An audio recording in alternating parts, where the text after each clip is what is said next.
A Study in Scarlet by Sir Arthur Conan Doyle. Part 1, Chapter 7. Light in the Darkness. The intelligence with which Lestrade greeted us was so momentous and so unexpected that we were all three fairly dumbfounded.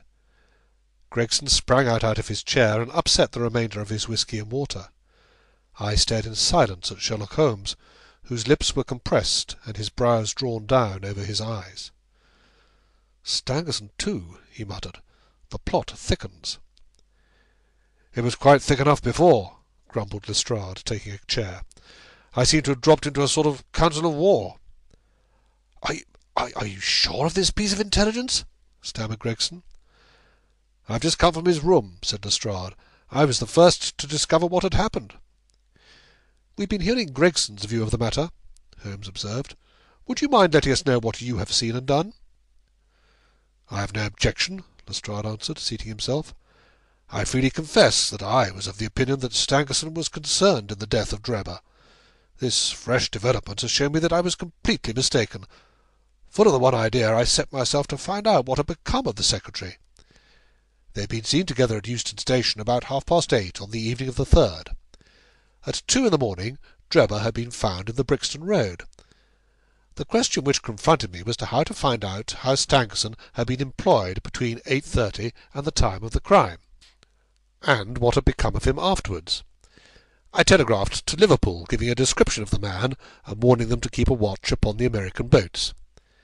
I then set to work calling upon all the hotels and lodging-houses in the vicinity of Euston. You see, I argued that if Drebber and his companion had become separated, the natural course for the latter would be to put up somewhere in the vicinity for the night, and then to hang about at the station again next morning. "They would be likely to agree on some meeting-place beforehand," remarked Holmes. "So it proved. I spent the whole of yesterday evening in making inquiries entirely without avail. This morning I began very early, and at 8 o'clock I reached Halliday's private hotel in Little George Street. On my inquiry as to whether a Mr. Stangerson was living there, they at once answered me in the affirmative. 'No doubt you are the gentleman whom he was expecting,' they said. 'He's been waiting for a gentleman for 2 days.' 'Where is he now?' I asked. 'He's upstairs in bed. He wished to be called at 9. "'I will go up and see him at once,' I said. It seemed to me that my sudden appearance might shake his nerves and lead him to say something unguarded.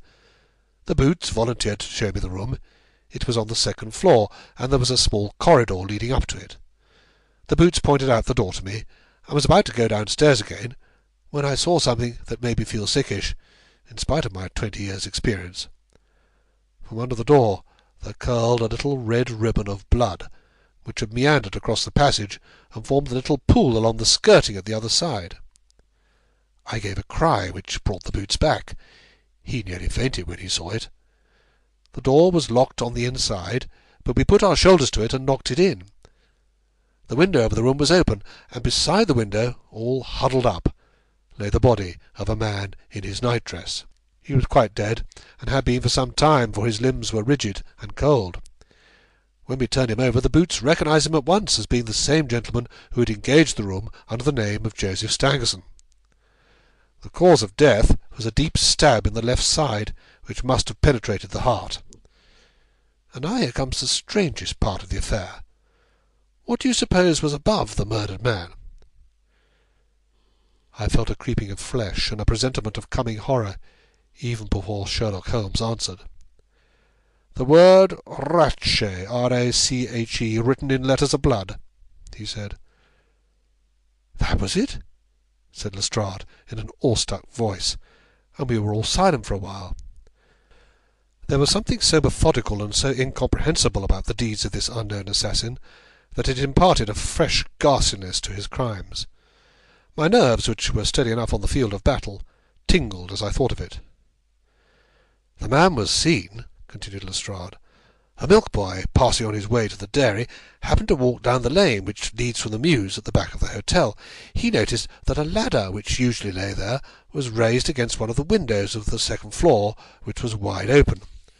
After passing, he looked back and saw a man descend the ladder. He came down so quietly and openly that the boy imagined him to be some carpenter or joiner at work in the hotel. He took no particular note of him, beyond thinking in his own mind that it was early for him to be at work. He has an impression that the man was tall, had a reddish face, and was dressed in a long brownish coat. He must have stayed in the room some little time after the murder, for we found blood-stained water in the basin where he had washed his hands, and marks on the sheets where he had deliberately wiped his knife. I glanced at Holmes on hearing the description of the murderer, which tallied so exactly with his own. There was, however, no trace of exultation or satisfaction upon his face. "Did you find nothing in the room which could furnish a clue to the murderer?" he asked. "Nothing. Stangerson had Drebber's purse in his pocket, but it seems that this was usual, as he did all the paying. There was £80 in it, but nothing had been taken. Whatever the motives of these extraordinary crimes, robbery is certainly not one of them. There are no papers or memoranda in the murdered man's pocket, except a single telegram, dating from Cleveland about a month ago, and containing the words, 'J.H. is in Europe.' There was no name appended to this message." "And there was nothing else?" Holmes asked. "Nothing of any importance. The man's novel, with which he had read himself to sleep, was lying upon the bed, and his pipe was on a chair beside him. There was a glass of water on the table, and on the window-sill a small chip ointment box containing a couple of pills." Sherlock Holmes sprang from his chair with an exclamation of delight. "The last link!" he cried exultantly. "My case is complete." The two detectives stared at him in amazement. "I have now in my hands," my companion said confidently, "all the threads which have formed such a tangle. There are, of course, details to be filled in, but I am as certain of all the main facts, from the time that Drebber parted from Stangerson at the station up to the discovery of the body of the latter, as if I had seen them with my own eyes. I will give you a proof of my knowledge. Could you lay your hand upon those pills?" "I have them," said Lestrade, producing a small white box. "I took them, and the purse, and the telegram, intending to have them put in a place of safety at the police station. It was the merest chance my taking these pills, for I am bound to say that I do not attach any importance to them." "Give them here," said Holmes. "Now, doctor," turning to me, "are those ordinary pills?" They certainly were not. They were of a pearly grey colour, small, round, and almost transparent against the light. "From their lightness and transparency, I should imagine that they are soluble in water," I remarked. "Precisely so," answered Holmes. "Now, would you mind going down and fetching that poor little devil of a terrier which has been bad so long, and which the landlady wants you to put out of its pain yesterday?" I went downstairs and carried the dog upstairs in my arms. Its laboured breathing and glazing eyes showed that it was not far from its end. Indeed, its snow-white muzzle proclaimed that it had already exceeded the usual term of canine existence. I placed it upon a cushion on the rug. "I will now cut one of these pills in two," said Holmes, and drawing his penknife, he suited the action to the word. "One half we return to the box for future purposes. The other half I will place in this wine-glass, in which is a teaspoonful of water. You perceive that our friend the doctor is right, and that it readily dissolves." "This may be very interesting," said Lestrade, in the injured tone of one who suspects that he is being laughed at. I cannot see, however, what it has to do with the death of Mr. Joseph Stangerson." "Patience, my friend, patience. You will find in time that it has everything to do with it. I shall now add a little milk to make the mixture palatable, and on presenting it to the dog we find that he laps it up readily enough." As he spoke, he turned the contents of the wine-glass into a saucer, and placed it in front of the terrier, who speedily licked it dry. Sherlock Holmes' earnest demeanour had so far convinced us that we all sat in silence, watching the animal intently, and expecting some startling effect. None such appeared, however. The dog continued to lie stretched upon the cushion, breathing in a laboured way, but apparently neither the better nor the worse for its draught. Holmes had taken out his watch, and as minute followed minute without result, an expression of the utmost chagrin and disappointment appeared upon his features. He gnawed his lip, drummed his fingers upon the table, and showed every other symptom of acute impatience. So great was his emotion that I felt sincerely sorry for him, while the two detectives smiled derisively, by no means displeased at this check which he had met. "It can't be a coincidence," he cried at last, springing from his chair and pacing wildly up and down the room. "It is impossible that it should be a mere coincidence. The very pills which I suspected in the case of Drebber are actually found after the death of Stangerson. And yet they are inert. What can it mean? Surely my whole chain of reasoning cannot have been false. It is impossible. and yet this wretched dog is none the worse. Ah, I have it! I have it!" With a perfect shriek of delight he rushed to the box, cut the other pill in two, dissolved it, added milk, and presented it to the terrier. The unfortunate creature's tongue seemed hardly to have been moistened in it before it gave a convulsive shiver in every limb, and lay as rigid and lifeless as if it had been struck by lightning. Sherlock Holmes drew a long breath and wiped the perspiration from his forehead. "I should have more faith," he said. "I ought to know by this time that when a fact appears to be opposed to a long train of deductions, it invariably proves to be capable of bearing some other interpretation. Of the 2 pills in that box, one was of the most deadly poison, and the other was entirely harmless. I ought to have known that before ever I saw the box at all." This last statement appeared to me so startling that I could hardly believe that he was in his sober senses. There was the dead dog, however, to prove that his conjecture had been correct. It seemed to me that the mists in my own mind were gradually clearing away, and I began to have a dim, vague perception of the truth. "All this seems strange to you," continued Holmes, "because you failed at the beginning of the inquiry to grasp the importance of the single real clue which was presented to you. I had the good fortune to seize upon that, and everything which has occurred since then has served to confirm my original supposition, and indeed was the logical sequence of it. Hence, things which have perplexed you and made the case more obscure have served to enlighten me and to strengthen my conclusions. It is a mistake to confound strangeness with mystery. The most commonplace crime is often the most mysterious, because it presents no new or special features from which deductions may be drawn. This murder would have been infinitely more difficult to unravel had the body of the victim been simply found lying in the roadway, without any of these outré and sensational accompaniments which have rendered it remarkable. These strange details, far from making the case more difficult, have really had the effect of making it less so." Mr. Gregson, who had listened to this address with considerable impatience, could contain himself no longer. "Look here, Mr. Sherlock Holmes," he said, "we are all ready to acknowledge that you are a smart man and that you have your own methods of working. We want something more than mere theory and preaching now, though. It's a case of taking the man. I've made my case out, and it seems I was wrong. Young Charpentier could not have been engaged in this second affair. Lestrade went after his man Stangerson, and it appeared that he was wrong too. You've thrown out hints here and hints there, and seem to know more than we do. But the time has come when we feel that we have a right to ask you straight how much you do know of the business. Can you name the man who did it?" "I cannot help feeling that Gregson is right, sir," remarked Lestrade. "We've both tried, and we've both failed. You have remarked more than once since I have been in the room that you had all the evidence which you require. Surely you will not withhold it any longer?" "Any delay in arresting the assassin," I observed, "might give him time to perpetrate some fresh atrocity." Thus, pressed by us all, Holmes showed signs of irresolution. He continued to walk up and down the room with his head sunk on his chest and his brows drawn down, as was his habit when he was lost in thought. "There will be no more murders," he said at last, stopping abruptly and facing us. "You can put that consideration out of the question.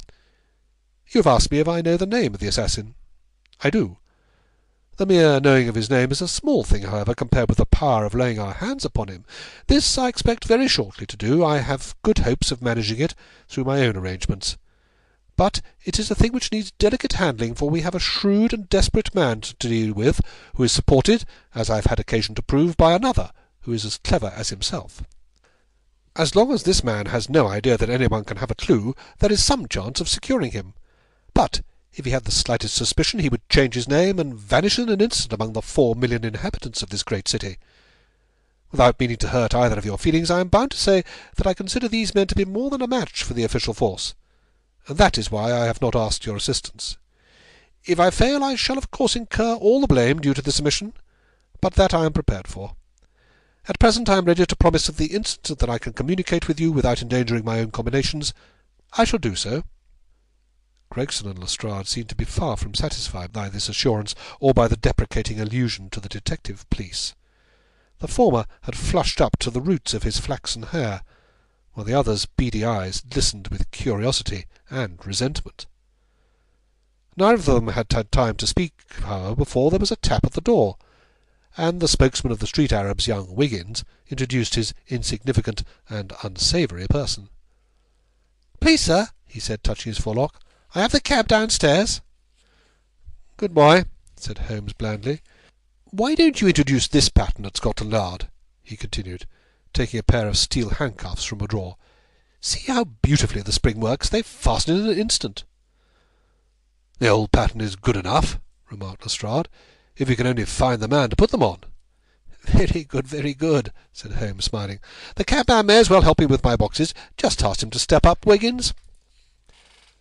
I was surprised to find my companion speaking as though he were about to set out on a journey, since he had not said anything to me about it. There was a small portmanteau in the room, and this he pulled out and began to strap.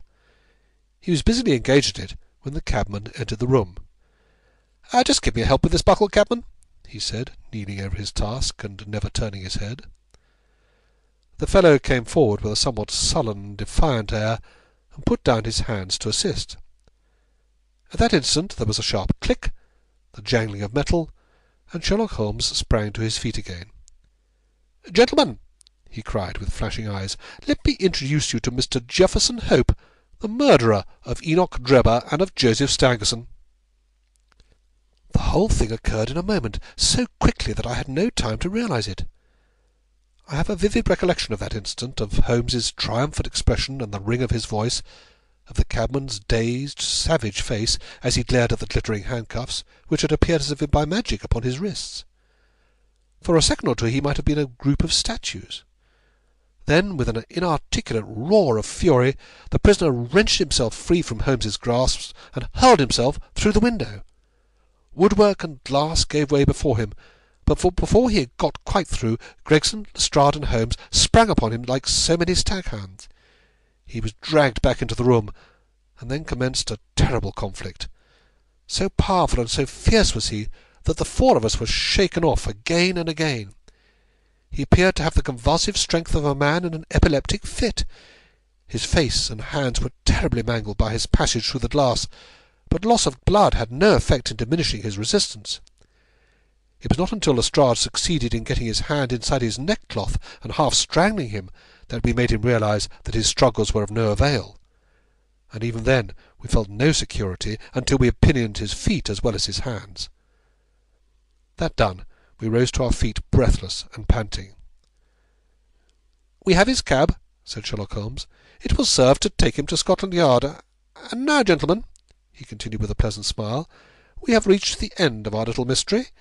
You are very welcome to put any questions that you like to me now, and there is no danger that I will refuse to answer them." End of Part 1, Chapter 7.